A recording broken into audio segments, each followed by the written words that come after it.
Et un petit mot de la météo, vous le savez, pour démarrer avec un beau temps en sec et dégagé pour aujourd'hui, du soleil, du ciel bleu, des températures inférieures au normal de saison, 18 degrés et pour cet après-midi et du vent de nord-est. Mais tout cela, vous le savez, on en reparle en détail après le flash.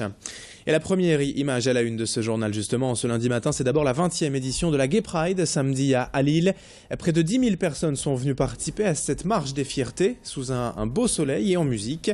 Un rassemblement festif, évidemment, mais aussi et surtout militant, afin de défendre toutes les minorités sexuelles et demander l'égalité des droits. Dans le cortège, c'est un message de tolérance et d'ouverture qui est ainsi porté par les associations. Et parmi les revendications, citons le droit à l'adoption pour les couples homosexuels. Une belle fête pour la cause LGBT, avec les explications de ces quelques participants croisés dans les rues par Fanny Bourdillon.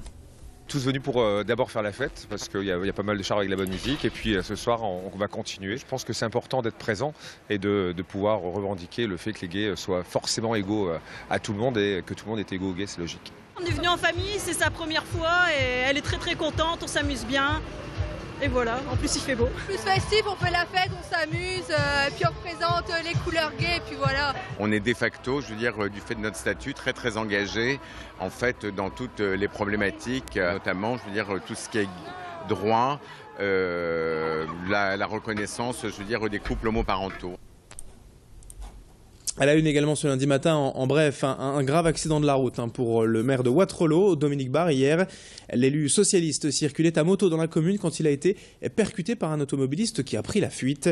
Le maire a été transporté en urgence au CHR de Lille, alors ses gens ne seraient pas en danger, mais il aurait quand même plusieurs blessures sérieuses.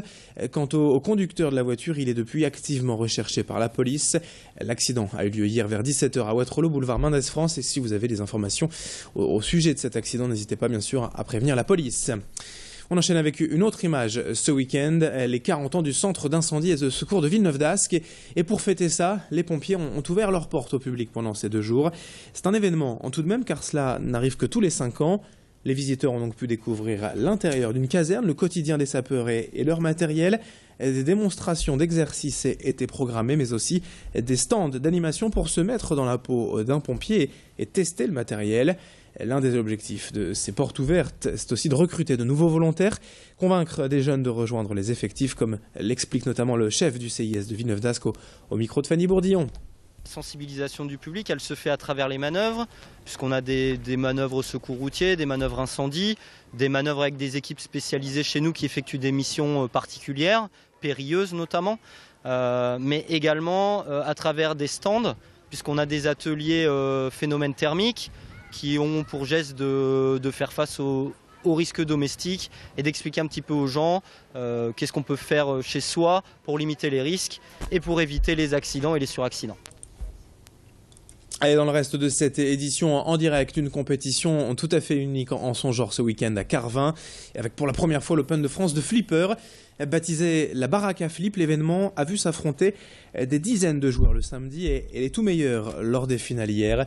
C'est la Ligue nationale des joueurs de flipper avec l'association Pinball Madness qui ont co-organisé ce tournoi. L'occasion de se rencontrer entre passionnés, d'échanger, de discuter et de jouer, et bien sûr sur ces flippers traditionnels, des jeux de bistrot devenus aujourd'hui des objets de collection appréciés.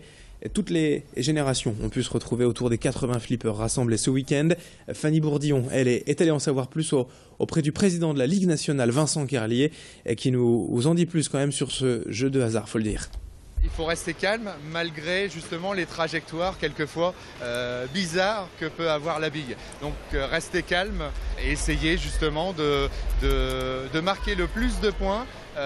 En gros, les endroits où ça clignote. Il y a toujours une part de chance, bien évidemment, et c'est ce qui fait aussi la magie de ce jeu. C'est-à-dire que quelqu'un qui ne pratique pas tous les jours peut tout à fait avoir ses chances en compétition, mais on sent bien les joueurs qui sont, je dirais, habitués des tournois, on sent vraiment une certaine maîtrise au niveau des raquettes, ils arrivent à faire des amortis, des passes, voilà, c'est assez technique. Allez, on termine en musique cette édition avec la présentation du concert anniversaire de l'ONL mi-juillet au stade Pierre-Mauroy.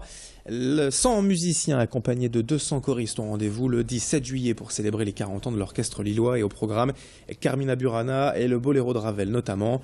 L'engouement est au rendez-vous avec déjà 10 000 places vendues. Un succès qui doit beaucoup surtout au prix de ces billets dont la moitié est proposée à seulement 10 €. Sachez d'ailleurs qu'il en reste encore, les organisateurs visant en 15 000 spectateurs pour cet événement exceptionnel. C'est la première fois, bien sûr, pour l'ONL que l'orchestre se produira dans un tel stade. Une fierté pour Jean-Claude Casatsu, le chef d'orchestre au micro de Fanny Bourdillon. Tout de même, c'est la première fois qu'un grand orchestre symphonique va jouer dans ce stade. Et ça ne sera pas la dernière, à mon avis, parce qu'on peut évidemment développer un grand nombre de projets de variété, de jazz, même de théâtre.